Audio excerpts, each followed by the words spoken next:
বিসমিল্লাহির রহমানির রহিম। আসসালামু আলাইকুম বন্ধুরা আমার। আপনারা দেখতে পাচ্ছেন এখানে জাম্বুরা নিয়েছি বানাবো। জাম্বুরা রয়েছে প্রচুর পরিমাণ ভিটামিন সি। দিয়ে দিচ্ছি চিনি, মরিচের গুঁড়া, সরিষার তেল,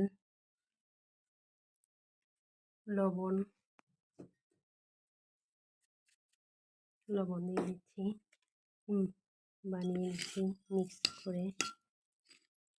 খুব সুন্দর হচ্ছে। প্রতিটা ফলই কিছু না কিছু উপকারিতা রয়েছে। সবারই উচিত ফল খাওয়া। সব ধরনের ফলই খেতে হবে।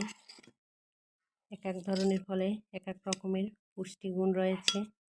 আপনারা সবাই ভালো থাকুন, সুস্থ থাকুন। আল্লাহ হাফেজ।